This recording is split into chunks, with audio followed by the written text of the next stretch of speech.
चलिए अब बात करते हैं शेखावाटी में समाज सेवा की मिसाल बनने वाले डॉक्टर मधुसूदन मालानी की। आपको बता दें कि झुंझुनू के पिलानी में रहने वाले मुंबई प्रवासी डॉक्टर मधुसूदन मालानी महज 23 साल की उम्र में ही हर एक जरूरतमंद की ऑन कॉल सेवा करने के लिए 24 घंटे हाजिर रहते हैं। बात चाहे कोरोना से पहले की हो या कोरोना के दरमियान की हो या फिर कोरोना के बाद की, डॉक्टर मालानी ने अपने 2 साल के सेवा काल में ऐसा शायद ही कोई क्षेत्र होगा जिसमें समाज सेवा की मिसाल पेश की ना हो। ये है डॉक्टर मधुसूदन मालानी। पिलानी के रहने वाले मुंबई में पैदा हुए, वहीं पर पढ़ाई की, लेकिन अब बीते 2 सालों से वे झुंझुनू के पिलानी में रह रहे हैं और हर जरूरतमंद की सेवा कर रहे हैं। पहली बार 23 वर्षीय डॉक्टर मालानी उस वक्त सुर्खियों में आए थे जब कोरोना का प्रकोप फैला हुआ था। जरूरतमंदों के पास सरकारी सुविधा भी नाम मात्र की थी। उस वक्त डॉक्टर मालानी अपने सेवा रथ के जरिए सुबह गांव ढाणियों के लिए निकलते थे तो उन लोगों से मिलते थे जिन तक सरकारी सुविधा नहीं मिलती थी। उन्होंने घर घर जाकर न केवल मास्क और सैनिटाइजर बांटे बल्कि उनके उपयोग के बारे में बताते हुए राशन किट तक बांटी। यही नहीं, ऑक्सीजन की कमी को देखते हुए डॉक्टर मालानी के प्रयासों से झुंझुनू जिले का पहला निजी ऑक्सीजन प्लांट भी स्थापित हुआ।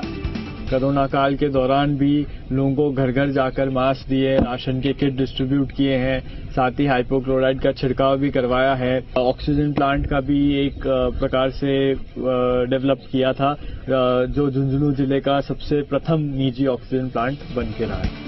डॉक्टर मधुसूदन मालानी अब एक मिशन में लगे हुए हैं जिसके तहत वे गांव-गांव, ढाणी-ढाणी में स्वास्थ्य योद्धा तैयार कर रहे हैं। डॉक्टर मालानी ने बताया कि कोरोना काल के दरमियान ये सामने आया कि बीमार होने पर प्राथमिक उपचार के अभाव या फिर बीमारी की जानकारी के अभाव में कई लोगों को हमने खो दिया। इसके लिए अब एक ऐप तैयार कर स्वास्थ्य योद्धा तैयार किए जा रहे हैं ताकि बीमार होने पर प्राथमिक उपचार या तो व्यक्ति को उसके घर पर ही मिल जाए या फिर पड़ोस में मिल जाए।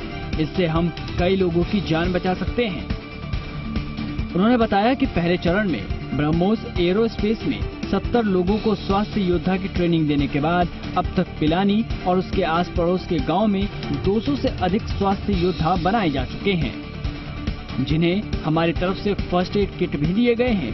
पूरे शेखावाटी में हर गांव और ढाणी में स्वास्थ्य योद्धा तैयार करने की तरफ हम तेजी के साथ बढ़ रहे हैं। इसके बाद प्राथमिक उपचार के लिए किसी भी बीमार या फिर घायल को मुंह नहीं ताकना पड़ेगा। हमने एक स्वास्थ्य योद्धा ऐसी एक मुहिम छेड़ी है जो एक बेसिक प्रोग्राम है जिसके अंतर्गत हम गांव-गांव जाकर लोगों को प्राथमिक उपचार यानी फर्स्ट एड के लिए ट्रेनिंग देते हैं निःशुल्क रूप से, ताकि ऐसे हर गांव में ऐसी टीम तैयार हो जाए कि कोई भी गांव में जैसे दुर्घटना हो, जैसे सांप काट लिया या किसी ने पॉइजन लेके सुसाइड करने की कोशिश की, तो ऐसे केस में हम क्या करें जिससे उनकी जान बचाई जा सके और बढ़ के बीमारी नहीं हो। समस्याओं को धरातल पर देखा जाए तो नए नए आइडिया भी डॉक्टर मधुसूदन मालानी की दूरगामी सोच को प्रमाणित करते हैं। डॉक्टर मालानी के 2 नवाचार पूरे देश के लिए मिसाल बने हैं। कोरोना काल में जब हाइपोक्लोराइड का छिड़काव करते वक्त व्यक्तियों के शरीर को नुकसान पहुंच रहा था तो उन्होंने अपने सहयोगियों को आइडिया देकर देश का पहला नो ह्यूमन टच कोविड सुरक्षा रथ तैयार किया, जिससे बिना किसी व्यक्ति के 100 फुट तक हाइपोक्लोराइड का छिड़काव किया जा सकता था। यही नहीं, छोटी और संकरी गलियों में भी ये रथ जा सकता था। कोरोना काल में करीब 900 से अधिक गांव ढाणियों में इस रथ द्वारा फ्री में हाइपोक्लोराइड छिड़काव करवाकर कोरोना के संक्रमण को रोका गया। इसके अलावा एक और आइडिया महिलाओं के जीवन को बदल रहा है, वो है वाटर व्हील। जी हाँ, वाटर व्हील के जरिए अब गांव की महिलाएं कुएं और टंकियों से 90 लीटर तक पानी बिना से पर ढोए ला सकती है। इन वाटर व्हील टैंक का वितरण डॉक्टर मालानी द्वारा गांव ढाणियों में फ्री में किया गया। डॉक्टर मालानी ने बताया कि एक स्वस्थ महिला परिवार को अच्छे से संभाल सकती है, लेकिन पानी के मटकों के बोझ में दबी महिला न केवल बीमार होती है बल्कि उसे शरीर में दर्द जैसी शिकायतें भी होने लगती है।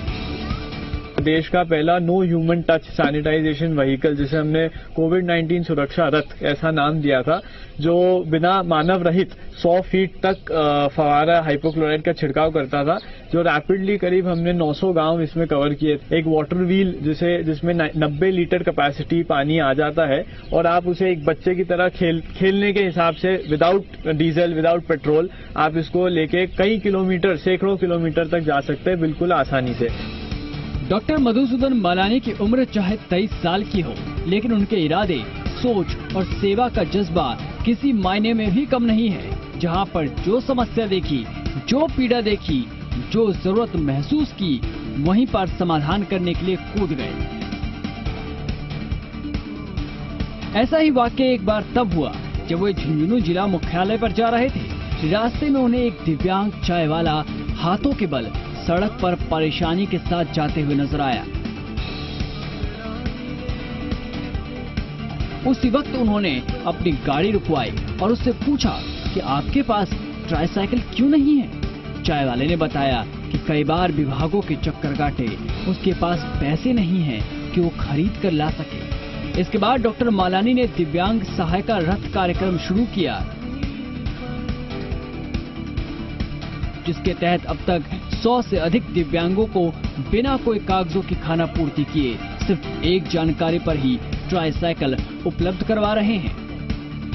वो घर से हाथों के बल चल के आता था और चाय की ठेली लगाता था, क्योंकि अकेला ही कमाने वाला था और घर वालों ने उसे बेदखल कर दिया था। तो ऐसे केस में हमने सोचा कि अब ये कोई भी गवर्नमेंट स्कीम में अप्लाई करे या कोई संस्था इसको अप्रोच करे तो इसमें काफी कागजी कार्रवाई होती है और इसको कब पता नहीं कब ट्राईसाइकिल मिल पाएगी। तो हमने विदाउट पेपर फ्री एक दिव्यांग सहायता रथ, जिसे ट्राईसाइकिल कहते हैं, इसका निःशुल्क वितरण हमने शुरू किया। हीमोग्लोबिन मुक्त राजस्थान की शुरुआत हाल ही में सरकार ने की है, लेकिन डॉक्टर मधुसूदन मालानी ने जब झुंझुनू में महिलाओं में हीमोग्लोबिन की कमी को देखा तो उन्होंने आज से 1 साल पहले ही हीमोग्लोबिन मुक्त झुंझुनू अभियान का श्री गणेश कर दिया था। माना जा रहा है कि डॉक्टर मालानी के अभियान से ही प्रभावित होकर राजस्थान सरकार ने ये अभियान शुरू किया है, क्योंकि इस संदर्भ में डॉक्टर मालानी ने मुख्यमंत्री और चिकित्सा मंत्री को पत्र लिखा था और धरातल पर महिलाओं की इस बड़ी समस्या से रूबरू करवाया था। डॉक्टर मालानी ने बताया कि उन्होंने गांव ढानियों में कैंप लगाकर महिलाओं की हीमोग्लोबिन की जांच करने के अलावा अनुभवी चिकित्सकों से उनके रहन सहन के बारे में जानकारी दी है। इसके अलावा दवा और रक्त भी फ्री देने का क्रम जारी है। अब तक 4000 से अधिक महिलाएं इस कार्यक्रम का लाभ ले चुकी हैं। वहीं महिलाओं के हीमोग्लोबिन भी बढ़ने के सुखद समाचार मिलने लगे हैं। इसके अलावा थैलीसीमिया से बीमार व्यक्ति को रक्त देने का फ्री कार्य उनके बिरला सार्वजनिक अस्पताल में किया जा रहा है। इतना ही नहीं, कोरोना में अनाथ हुए बच्चों को भी डॉक्टर मालानी ने स्वास्थ्य की दृष्टि से गोद लेकर उनके स्वस्थ भविष्य को सुनिश्चित किया है।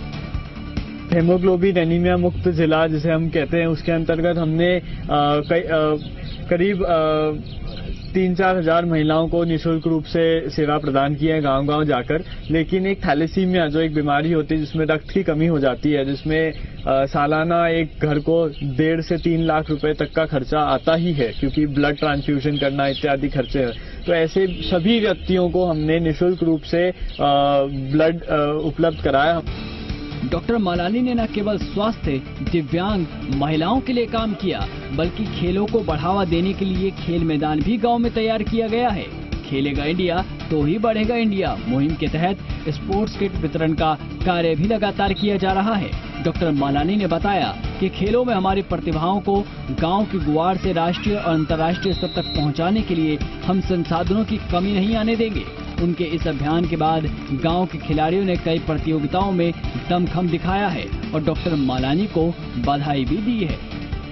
पूरे शेखावटी को हम स्वास्थ्य के दृष्टिकोण से कैसे सशक्त बना सके, ये हमारी प्राथमिक सोच रहती है और इसीलिए हमने जो स्वास्थ्य योद्धा है ये मुहिम शुरू की है। साथ ही जगह जगह जाकर जहाँ भी हमको ऐसा लगता है कि जहाँ पे पानी की समस्या है वहाँ पे हम बोर भी खुदवाते हैं, ट्यूबवेल का भी हमने निर्माण किया है, वाटर कूलर की फैसिलिटी हो या खेल मैदान बनाने हो, ये इत्यादि सेवा हम जगह जगह करते आए।